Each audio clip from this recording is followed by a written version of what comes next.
जय जिनेन्द्र, जय भोलेनाथ दोस्तों। 6:38 AM, 6:38 हुई है और आज संडे है और आज 17 मई है।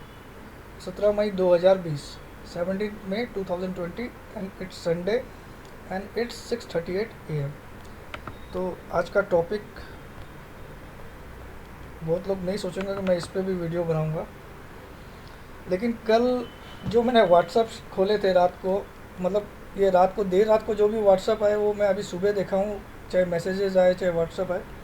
तो बहुत से लोगों ने मुझे पूछा कि सर ये गवर्नमेंट ने कोल इंडिया का मोनोपोली ख़त्म कर दिया है और ये वो। तो इसके ऊपर आपका क्या विचार है? तो आज का टॉपिक मेरा कोल इंडिया है। कोल इंडिया, जिसका एक स्क्रीनशॉट आपके सामने है, यही आज हमारा थंबनेल रहेगा, जिसकी लास्ट ट्रेडेड प्राइस बीएसई में 129 रुपया 50 पैसा थी और एनएसई में 129 रुपया 60 पैसा थी क्लोजिंग प्राइस। और जो जो फ्राइडे का दिन था उस दिन ये 130 रुपया ओपन हुआ, 130.80 का हाई बनाया, 127.80 का लो बनाया और एनएसई में इसने 129.70 का ओपन किया, 130.85 का हाई बनाया और 127.75 का लो बनाया। तो ये तो हो गई इसकी प्राइस की बात। सबसे पहले हम सीधे चले जाते उस न्यूज़ पे जो कल आई है, जिसके कारण खलबली मची हुई लोगों में। कुछ बोलते हैं, कुछ लोग बोले कि सर हम लोग को समझ में आ रहा, कुछ लोग बोले बहुत अच्छी न्यूज़ और कुछ लोग बोले बहुत ही ख़राब न्यूज़ है।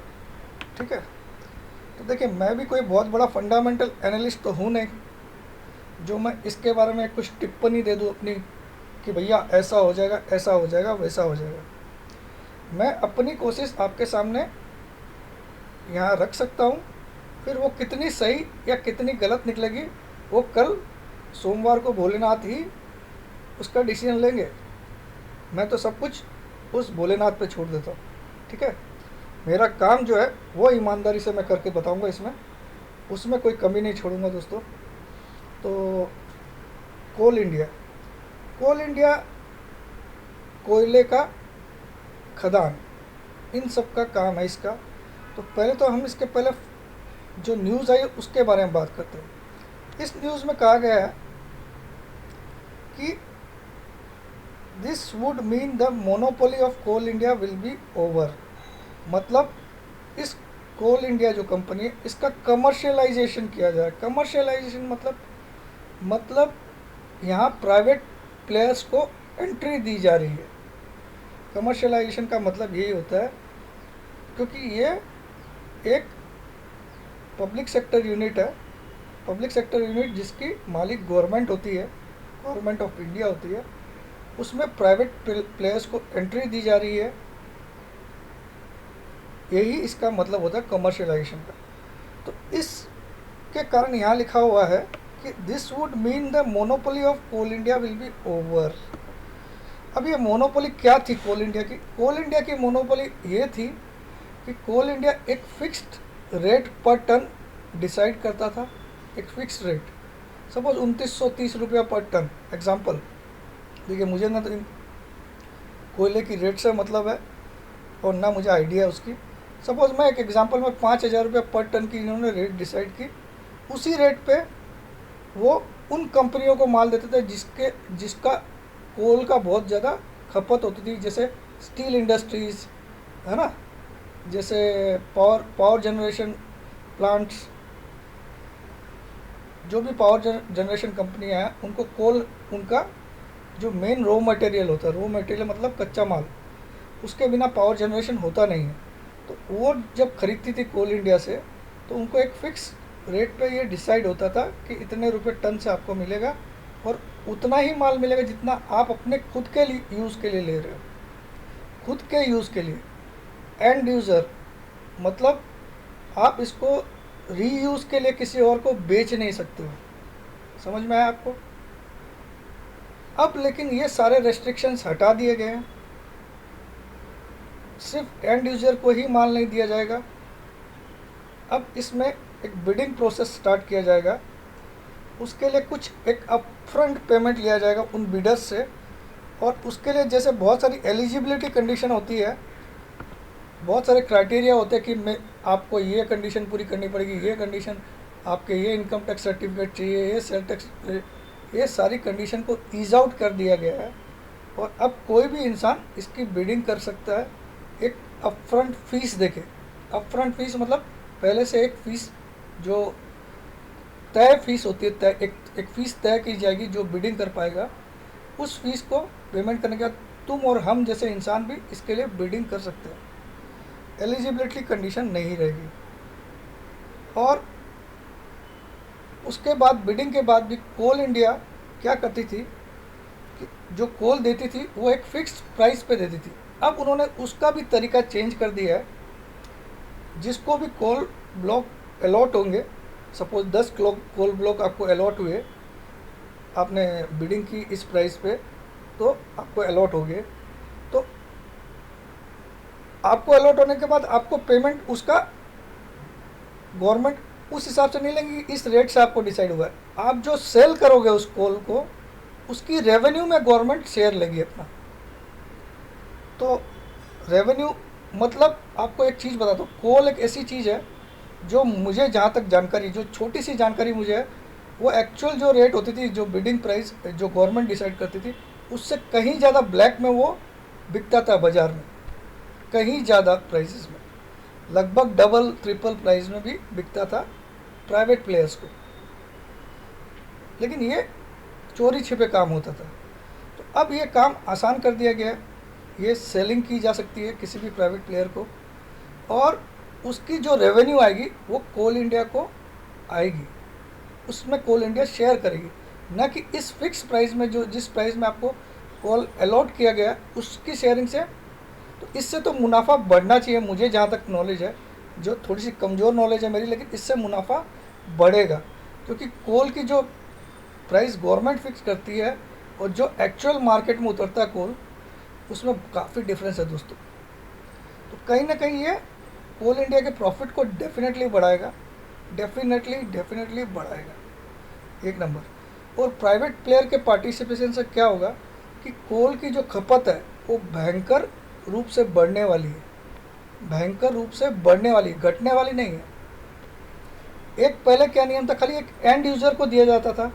एंड यूज़र मतलब जो खाली उसके प्लांट में यूज़ करेगा उतना ही कोल उसको अलॉट किया जाएगा। उसमें भी एक क्वांटिटी का एक कैप लगाया जाता था। कैप मतलब एक, क्या बोलते कैप को हिंदी में, एक रुकावट लगाई जाती थी कि इससे ज़्यादा आपको नहीं दिया जाएगा। एक फिक्स क्वांटिटी फिक्स थी कि एक साल में आपको इतना ही कोल मिलेगा। तो कोल की शॉर्टेजेस भी बहुत होती थी पावर प्लांट्स में। तो ये सब प्राइवेटाइज करने का मतलब, देखिए सर्विसेज अच्छी होने वाली है। आपको पावर जनरेशन में भी जो सर्विसेज थी वो काफ़ी अच्छी होने वाली, including the government power generation. जैसे आज हमारे गुजरात में है तो GSEB भी है और टोरेंट पावर भी है। तो हमको जहाँ टोरेंट पावर से बिजली आती है वहाँ 24 आवर्स, मैं जब से रह रहा हूँ सूरत में, शायद ही मुझे याद है कि 1 या 2 मिनट से कभी बिजली ज़्यादा कटी होगी पिछले 5 से 7 साल में। वो भी शायद उनका कुछ वो मेंटेनेंस का इश्यू हो रहा था, उस समय कटती है। तो जब बिजली आपको पर्याप्त मिलेगी, गवर्नमेंट सेक्टर को भी कोयला पर्याप्त मिलेगा, जितना चाहिए उतना मिल जाएगा, रेट भरना पड़ेगा। तो हो सकता है बिजली की यूनिट्स पर वो थोड़ा सा रेट बढ़ा दे, लेकिन सुविधा मिलेगी तो रेट्स देने में मुझे नहीं लगता पब्लिक को भी कोई एतराज़ होगा। तो कहीं ना कहीं ये प्रॉफिट बढ़ाने वाली भी स्कीम है। मोनोपोली जरूर एंड हो रही है, तो मोनोपोली, ऐसी मोनोपोली क्या काम की जिसमें शेयर की प्राइस हर साल घटती जाए?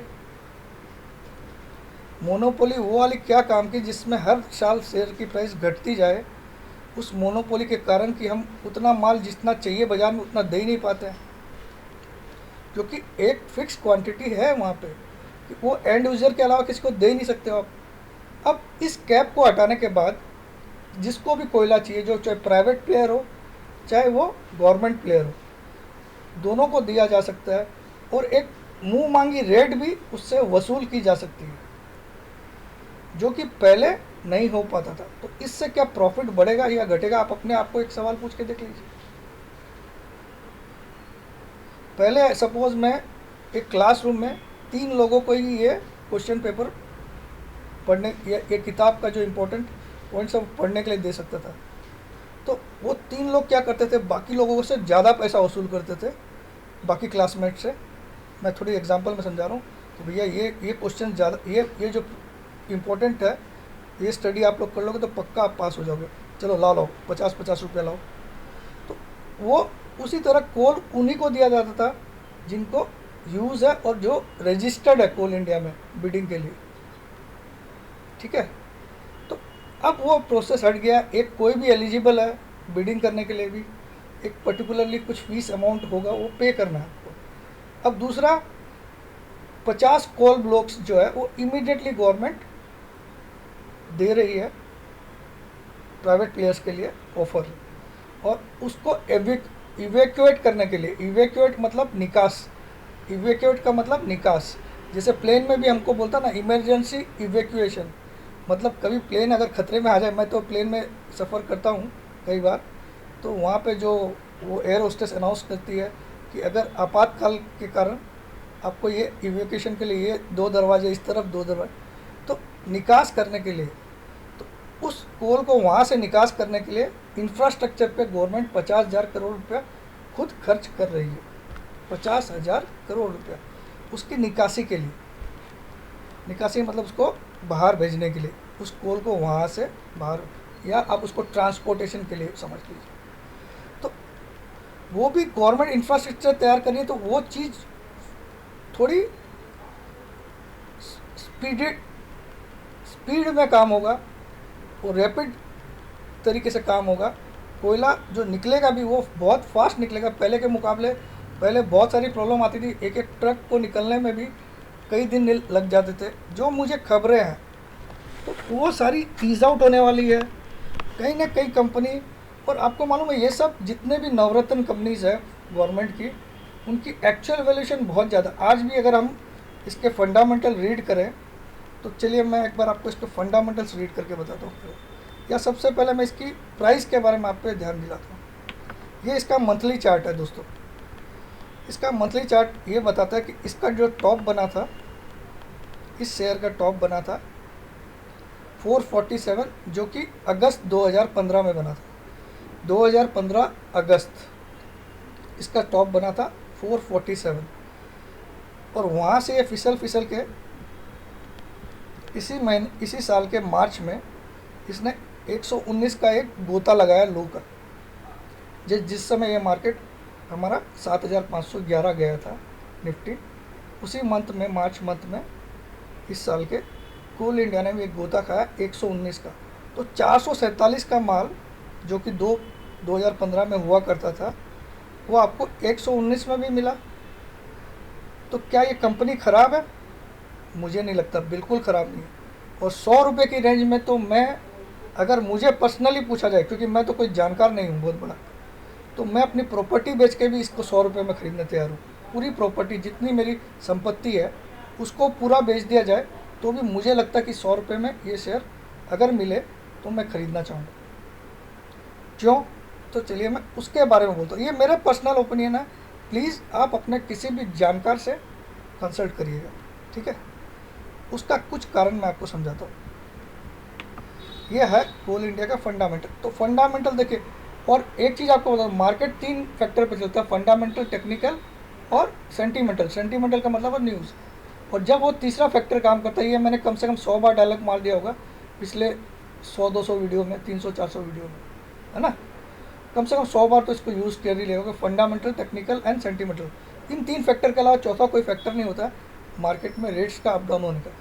तो पहला और दूसरा फैक्टर तो सबको समझ में आता है। फंडामेंटल मतलब ये कंपनी कैसी है, इसकी डिविडेंड यील्ड कैसी है, इसकी रेवेन्यू ग्रोथ कैसी है, वगैरह वगैरह वगैरह, ये इसकी मार्केट कैप क्या है, ये इसमें प्रोमोटर्स की शेयर होल्डिंग कैसी है, वो सब फंडामेंटल। टेक्निकल कि ये अभी ओवरबॉट है, ओवरसोल्ड है, इसके चार्ट्स क्या बता रहे, क्या पैटर्न आ रहा है, वो सब टेक्निकल। और सेंटीमेंटल क्या होता है कि जो न्यूज़ जैसे कल आई उस पर एक बार हमेशा शेयर रिएक्ट करता है। जब न्यूज़ पर रिएक्ट करता है उस समय एक उस पर्टिकुलर टाइम तक फंडामेंटल और टेक्निकल को चुपचाप बैठ जाना पड़ता है एज ए ऑडियंस। लेकिन इसका मतलब वो न्यूज़ पूरा उस शेयर का भविष्य तय नहीं करती है।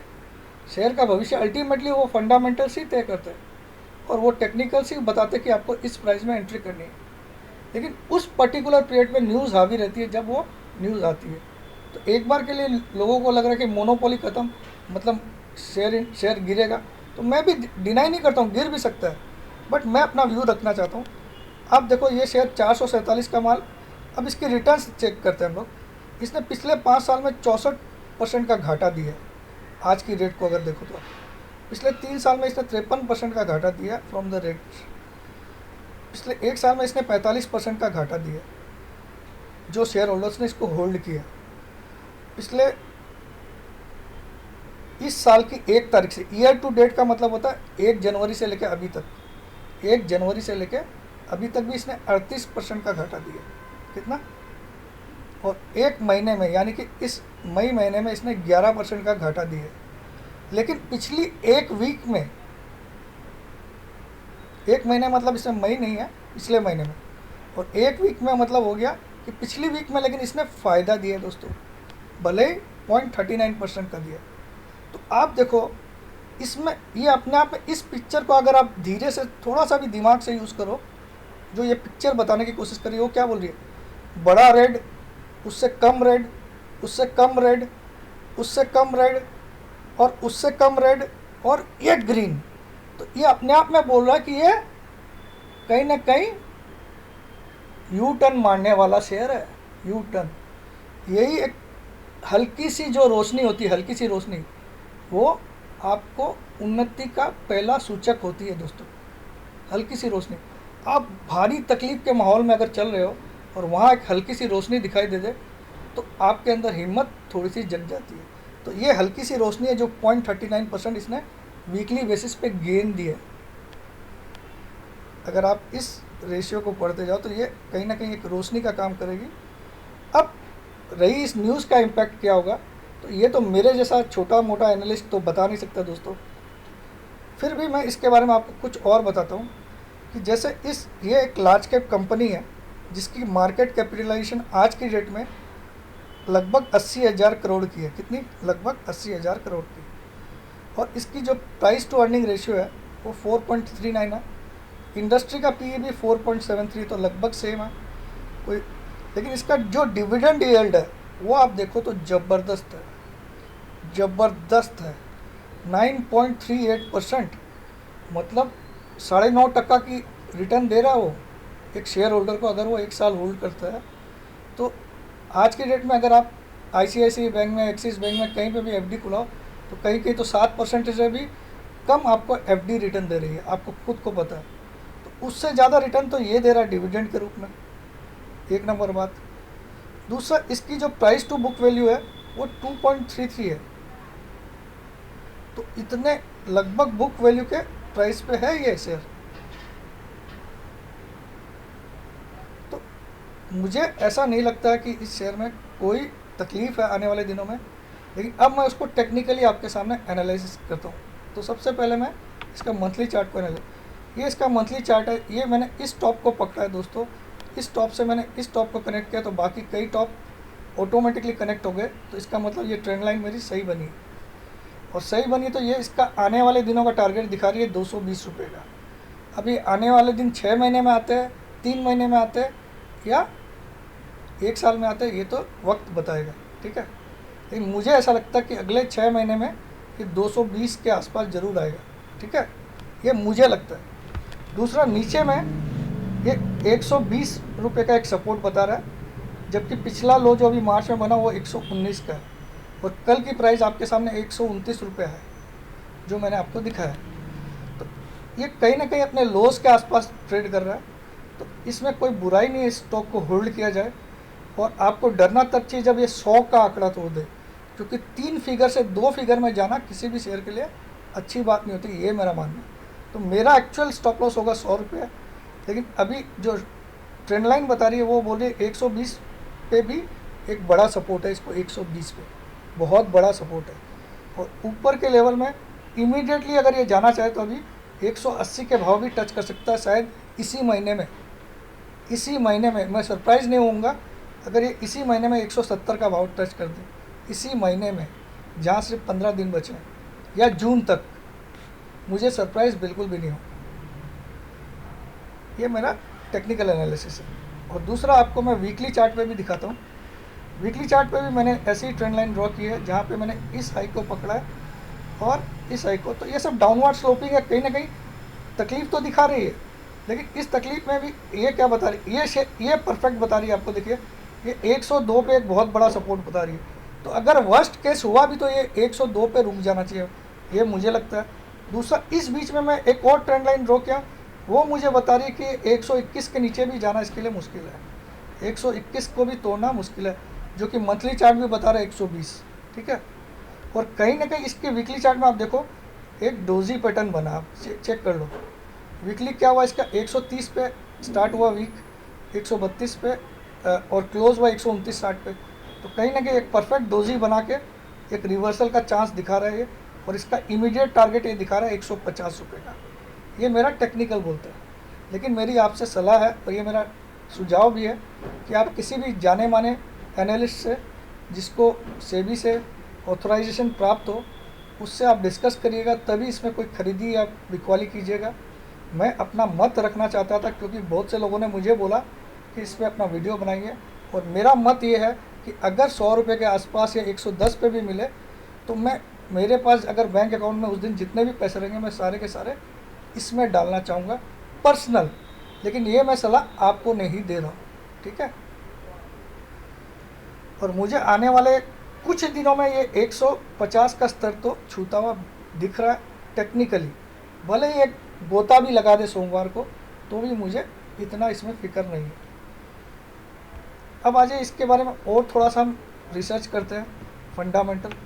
ये तो हो गया, इसकी मैंने सब कुछ बताया। अब इसकी वैल्यूएशन क्या है वो हमको ये मार्केट मोजोस बताएगा। तो ये क्या बोल रहा है, इसकी क्वालिटी वेरी गुड कंपनी है, ये गुड क्वालिटी कंपनी है। यहाँ पे गुड आना, दोनों ग्रीन आना, ये अपने आप में एक बहुत बड़ी चीज़। और वैल्यूएशन ये क्या बोल रहा है कि वेरी अट्रैक्टिव है, वेरी अट्रैक्टिव वैल्यूएशन है इसके। आप देखो वैल्यूएशन को, ये जो वेबसाइट है मार्केट मोजोस, ये बोल रही है इसकी वैल्यूएशन बहुत अट्रैक्टिव है। और क्यों है ये मैं आपको दिखाने की कोशिश करता हूँ। इसका मानना है कि जब ये स्टॉक 399 के आसपास ऊपर रहता है तब ये एक्सपेंसिव हो जाता है, ये स्टॉक बहुत ज़्यादा एक्सपेंसिव हो जाता है। मैं चलिए इसको थोड़ा जूम कर देता हूँ।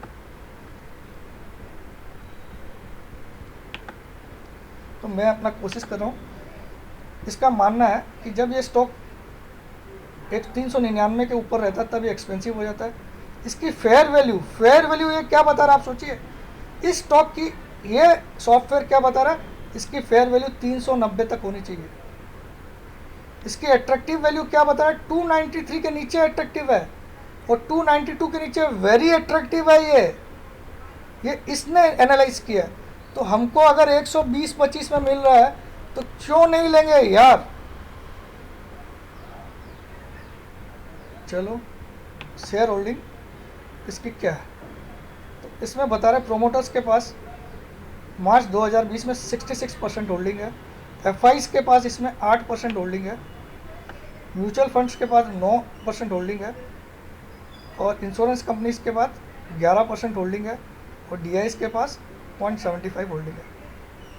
तो इसमें जो 8% होल्डिंग है एफआईज की, उसमें 550 एफआईज मिलके 549 एफआईज की होल्डिंग है टोटल। तो कहीं ना कहीं एफआईज भी इसमें इन्वॉल्व है। मुझे नहीं लगता ये शेयर आपको बेच देना चाहिए इस दर से कि मोनोपोली ख़त्म हो गई, या ये मोनोपोली ख़त्म नहीं, ये कंपनी के लिए एक ब्लेसिंग इन डिस्गाइज है। मेरा वर्ड ब्लेसिंग इन डिस्गाइज मतलब छुपी हुई इसके लिए एक दुआ है, छुपी हुई दुआ इस कंपनी के लिए है। तो बस मैं यहीं एंड करता हूँ। वीडियो काफ़ी बड़ा बन गया, पसंद आए तो आप लोग लाइक करिएगा। मेरी कोशिश थी बताने की, और हाथ जोड़ के विनती है अपने डिसीजन अपने किसी एडवाइज़र से पूछ के लीजिएगा। और डिस्क्रिप्शन बॉक्स में मेरा डिस्क्लेमर ज़रूर पढ़ लीजिएगा। जय जिनेंद्र, जय भोलेनाथ, जय हिंद।